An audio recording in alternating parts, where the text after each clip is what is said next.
galerinha, tudo bem com vocês? Guilherme Campos aqui, professor de Educação Física da Rede Estadual do Maranhão. E nessa aula de hoje do nosso projeto Fique em Casa Aprendendo, nós iremos dar continuidade aos nossos estudos de lutas. Vocês já viram que lutas é uma das unidades temáticas da Educação Física. Nós já estamos na nossa 10ª aula de lutas. Estamos sabendo aí tudo sobre lutas. Falei da origem, falei das classificações das lutas, falei das lutas internacionais, lutas nacionais, das nossas lutas indígenas aqui que acontecem aqui no nosso Brasil. Hoje nós iremos aprofundar o nosso conhecimento aqui um pouquinho sobre as lutas no contexto olímpico. Desde quando as lutas fazem parte dos Jogos Olímpicos, como é que elas entraram e como é que essa unidade temática ela é apresentada hoje nos Jogos Olímpicos da atualidade. Então, a nossa aula está organizada assim. Eu vou trazer o histórico dos Jogos Olímpicos, porque é necessário. Aí nessa história dos Jogos Olímpicos se divide em dois marcos temporais, que são os Jogos Olímpicos na Antiguidade, os Jogos Olímpicos Modernos, e dentro dos Jogos Olímpicos Modernos nós temos os Jogos Paralímpicos também. Nós não poderíamos de falar aqui das pessoas que têm algum tipo de deficiência que também são atletas e disputam ali alguma modalidade esportiva, no caso, as lutas. Então vamos lá, o histórico nos Jogos Olímpicos, o que aconteceu? Jogos Olímpicos na Antiguidade. De acordo com a mitologia grega, o herói Hércules criou as Olimpíadas por volta de 2500 anos antes de Cristo, na Grécia Antiga, para homenagear o pai dele, que era Zeus, dos deuses, né? Contudo, os primeiros registros históricos das Olimpíadas são de 776 anos antes de Cristo, quando os atletas vencedores começaram a ter seus nomes registrados. Então percebam os Jogos Olímpicos da Antiguidade, Hércules como uma forma de homenagear seu pai, que era Zeus, o deus dos deuses, ele criou os Jogos Olímpicos, mas os primeiros registros eles surgiram ali 776 anos antes de Cristo. Os Jogos Olímpicos Modernos. Em Atenas, foi a cidade que sediou a primeira Olimpíada da Era Moderna, em abril de 1896, com delegações de 14 países.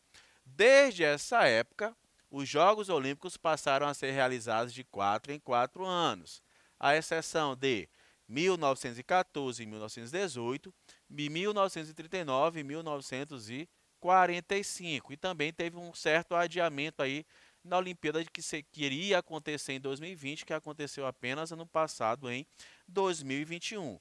Isso aqui por conta da guerra. As guerras acabaram atrapalhando com que acontecessem os jogos aqui de 39 e 45, até quebrando um pouco da ideia do Barão de Coubertin, que era de fazer a união dos povos.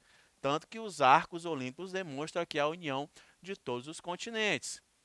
Então, quando os Jogos Olímpicos eles deixam de acontecer no período por conta de guerras, essa ideia de unir os povos acaba aqui indo um pouquinho ali por água abaixo. Ele não acaba aqui não contemplando o ideal principal, que é fazer a união dos povos. Então, nos Jogos Olímpicos da Antiguidade, aquele que eu falei para vocês que Hércules quis homenagear seu pai, que era Zeus, existia o pentatlo. Dentro do pentatlo, vocês já podem imaginar aí que existiam 5 modalidades ali em disputa. Dessas 5 modalidades em disputa, era realizada em uma só prova, mas que envolviam 5 modalidades. Quais eram as modalidades? Salto, o lançamento de disco e de dardo, a corrida e a luta. Qual era a arte marcial, professor? Qual era a luta que acontecia nesse período? As lutas que aconteciam nesse período eram o quê? Era o pancrácio e o pugilato. Pancrácio seria uma espécie de luta de domínio, naquelas classificações que eu dei para vocês já, que algumas, de acordo com a sua ação motora, elas podem ser uma luta de domínio, uma luta de percussão ou uma luta mista, né? O pancrácio é uma luta de domínio, onde o objetivo principal é você dominar o adversário, você neutralizar as ações do seu oponente. E nós tínhamos o pugilato. O pugilato aqui no caso já seria o quê? Já é uma espécie de boxe. Já é uma luta de percussão, onde o objetivo principal era percutir. Então, dentro do pentátulo dos Jogos Olímpicos da Antiguidade, a luta era contemplada através do pancrácio ou do pugilato. Aí nós tínhamos ainda as lutas, né? Fora do pentátulo nós tínhamos a luta. Quais eram as lutas? O pale, o pígime e o pancrácio. Vamos entender cada uma dessas aqui. O pale, na verdade, o pale era uma espécie de misto, era algo que era misto. O pígime é algo que era percutir e o pancrácio, como eu já falei para vocês, é uma luta de dominar. Então, aqui, de acordo com a ação motora, pale misto, podia tanto dominar como golpear, o pígime como uma espécie de pugilato e o pancrácio uma luta de domínio. Já as modalidades dos Jogos Olímpicos modernos. Já estou falando aqui quando surgiu lá em 1896 com o Barão de Coubertin. Existe a luta olímpica. A luta olímpica é o nome dado a dois estilos de luta. Pode ser a luta livre e a luta greco-romana, que são disputadas nas Olimpíadas. Recebe o nome de luta olímpica, mas existem duas ramificações, tá? Ela pode ser a greco-romana ou a luta livre. Existem premiações separadas para esse tipo de luta aqui. Como é que acontece a luta olímpica? A principal diferença entre os dois estilos está relacionada com as partes do corpo, que são permitidas para dar os golpes e movimentos. Na greco-romana, o lutador pode utilizar somente os braços e troncos para realizar defesa e ataque. Isso na greco-romana. No estilo livre, o lutador pode usar qualquer parte do corpo para atacar e defender. Então vamos lá, greco-romana e estilo livre. São dois tipos de lutas distintas, mas estão dentro de quem? Dentro da própria luta olímpica. Vamos aqui, uma imagem de uma luta livre. A primeira imagem aqui, ó. Percebam que existe uma diferença entre a luta livre e a luta greco-romana. Aqui, o atleta está atacando os membros inferiores do seu oponente, do seu adversário. Então, a luta livre é o que? Onde o atleta pode atacar e golpear. Atacar, na verdade, dominar, tentar dominar tanto os membros superiores acima do tronco, quanto os membros inferiores do adversário. Está aqui, ó, tentando dominar as pernas do seu adversário. Esse luta livre não significa que está liberado qualquer tipo de ação motora, não. A luta livre não é MMA, não é uma luta mista, onde, por exemplo, poderia ser permitido golpear o adversário. Não. É luta livre, mas é uma luta livre de domínio. É dominar o adversário. E a luta greco-romana? Está aqui a diferença. Ó. A atleta está dominando aqui, ó, a parte superior da adversária. Ó. Então, ela não pode atacar nem defender com os seus membros inferiores. O objetivo de ambas as lutas: fazer com que o adversário toque a costa no chão e você tenha o domínio desse adversário ali sobre o solo. O judô. O judô é uma arte marcial japonesa e um esporte olímpico de combate desde 1964. O judô caracteriza-se por ser o quê? Por ser também uma luta de domínio. O objetivo aqui é dominar o adversário. No caso do judô, é um esporte de domínio, é uma luta de domínio que tem o objetivo principal de fazer com que o adversário toque as suas costas no chão. Caso ele consiga fazer esse movimento, o adversário tocar as costas no chão, ele garantiu o ippon, ele venceu ali o combate. A esgrima é a mais antiga arte marcial do Ocidente, na qual os competidores lutam com espada. O objetivo é tocar o adversário e, ao mesmo tempo, evitar ser tocado por ele.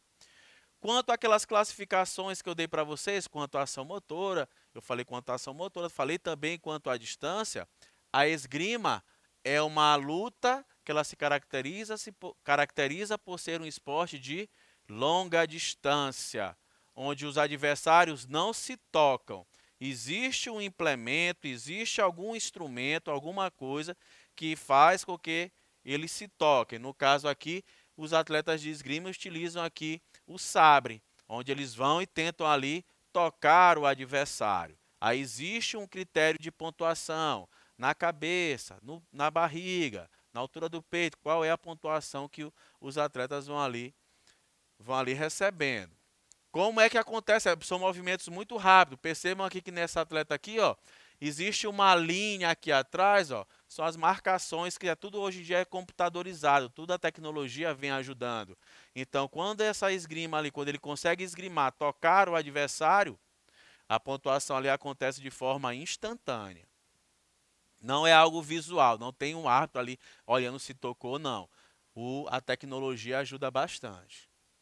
Nós temos o boxe, que se nós formos falar da Olimpíada da Antiguidade, seria o quê? O pugilato, que é um esporte de percussão, uma luta de percussão. O boxe ou pugilismo, pugilato, é um esporte de combate no qual os lutadores calçam luvas acolchoadas e utilizam as mãos para atacar e defender. Também não é permitido o que aqui? Não é permitido golpes com os membros inferiores. No boxe, os atletas podem apenas percutir, tocar o adversário com socos, com as luvas, e essas estão protegidas ali com as luvas. O karatê foi adicionado agora na última Olimpíada, a Olimpíada de Tóquio. Já era um esporte bem difundido, mas começou a fazer parte do circuito olímpico apenas ano passado. É uma arte marcial de autodefesa, originária do Japão. A palavra karatê significa mão vazia. É uma arte marcial que ensina golpes para autodefesa sem armas de qualquer espécie. O karatê já é uma luta de percussão. O objetivo é tocar o adversário, é golpear o adversário, ou com as mãos ou com os pés. Existem dois tipos de disputas no karatê. Existem as disputas dos combates diretos e também existe a disputa onde eles fazem uma simulação de que estão lutando. E os árbitros vão ali avaliar quais movimentos foram mais limpos. Aí nós temos, ó, assim como nas Olimpíadas da Antiguidade, que existia o pentátulo, e que a luta fazia parte através do pancrácio e do pugilato lá, né? Aqui também nos jogos modernos aqui já acontece. Nós temos o pentátulo moderno. É uma arte marcial de autodefesa, originária, também não estamos com o conceito certinho aqui, mas a esgrima é a união de várias modalidades esportivas. Quais são? O tiro ao alvo, a natação, o hipismo, a corrida e nós temos aqui a disputa da esgrima. Então, a esgrima, existe a disputa da esgrima sozinha, né, com uma luta, a esgrima, e a esgrima está dentro do pentátulo moderno, que são essas 5 modalidades aqui. Então, a esgrima que é uma luta de percussão e de longa distância. Tá aqui, ó, circuladinho ali, ó, uma luta de esgrima ali acontecendo. E eu não poderia também deixar de falar para vocês sobre as lutas que acontecem na Paralimpíadas. Graças a Deus, hoje em dia já tem aí os Jogos Paralímpicos. Assim que terminam os Jogos Olímpicos, iniciam-se os Jogos Paralímpicos, um mês, ali uns 40 dias depois. O legal é que os Jogos Paralímpicos que visam a inclusão das pessoas que têm algum tipo de deficiência ali, utilizam toda a estrutura dos Jogos Olímpicos. Claro que algum tipo de adaptação vai acontecendo ali, porque os atletas eles têm um critério de classificação funcional, porque eles são atletas, eles vão realmente competir. E a competição, para ser justa, existem uns critérios que vão avaliando o nível de funcionalidade de cada atleta, de cada pessoa dessa com deficiência, que é atleta. Então, a esgrima em cadeira de rodas, vocês já viram, né? A esgrima sozinha, já falei da esgrima que acontece dentro do pentatlo moderno, e existe a esgrima em cadeira de rodas, que é nos Jogos Olímpicos. Destinadas a atletas com deficiência locomotora, a esgrima adaptada data de 1953 e foi aplicada originalmente pelo médico alemão Ludwig Guttmann. Esse alemão aqui, esse neurologista, vou voltar, 1, 2, 3, esse alemão Ludwig Guttmann, esse neurologista, foi quem criou até os Jogos Paralímpicos. Ele começou ali, pegou os soldados que foram mutilados na guerra, né, da Segunda Guerra Mundial, e começou a criar alguns jogos e essas disputas. E ele foi adaptando essas modalidades. A modalidade, uma das mais tradicionais dos Jogos Paralímpicos, é disputada desde a primeira edição dos Jogos em Roma. Então, os primeiros relatos dos Jogos Paralímpicos surgem ali mais ou menos em 1948, mas os Jogos Olímpicos Paralímpicos começam a acontecer ali apenas em 1960. O legal desse tipo de combate aqui, ó, como tem que sofrer algum tipo de adaptação, os atletas eles já iniciam com a pegada. No judô, nesses esportes de domínio, jiu-jitsu, por exemplo, a pegada é muito importante para qualquer ação motora que o atleta vá realizar ali no combate, na luta. Então, como elas têm deficiência visual, os atletas têm deficiência visual, eles já iniciam ali se tocando e já iniciam mais ou menos ali com a pegada já ajustada. Daí é iniciado o combate. E os seus técnicos ficam de fora ali dando as diretrizes dos movimentos que devem ser realizados. As mulheres passaram a participar apenas em 2004. Foi adicionado o judô feminino paralímpico apenas em 2004.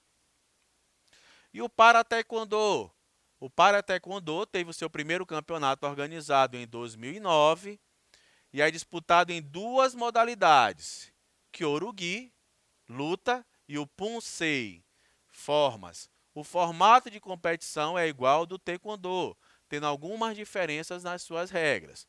Aí aqui, ó, já existe o para-taekwondo, já é para as pessoas que têm algum tipo de deficiência locomotora, tem algum tipo de mutilamento. No judô era a galera que tem um problema visual, né? Então aqui existem essas disputas no para-taekwondo, que é uma luta de quê? É uma luta de percussão. Tá? Que os atletas eles utilizam esse tipo de colete, um chute na altura da barriga, vale tantos pontos. Um chute na altura da cabeça, vale tantos outros pontos. De fato é interessante é que os Jogos Paralímpicos, as modalidades esportivas, no geral, vem incluindo essas pessoas que têm algum tipo de deficiência. E isso é maravilhoso, isso é muito bom. O processo de inclusão, ele tem que acontecer de forma avassaladora mesmo. Porque não existe aquela coisa de que a pessoa tem algum tipo de deficiência, ela deve ficar acamada, ela é limitada, ela não consegue fazer nada. Existem alguns tipos de adaptações. Esse indivíduo ele tem uma determinada limitação, mas só podem ser realizadas algumas adaptações para que ele possa viver na sua plenitude, da forma que ele consegue fazer as coisas. Interessante falar para vocês, eu gosto sempre de quando eu falo dos Jogos Paralímpicos, ou de qualquer modalidade esportiva, no caso aqui eu estou trazendo as lutas, que as competições realmente acontecem. São atletas de alto nível, são atletas que treinam diariamente, têm alimentação, têm seu repouso, são acompanhados por profissionais e vão para cá para dar o seu melhor.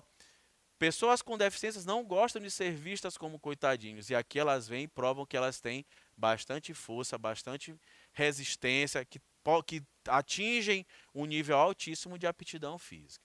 Então, galerinha, eu espero que vocês tenham entendido aí um pouquinho sobre as lutas no contexto olímpico. Até a nossa próxima aula. Vamos para cima, hein?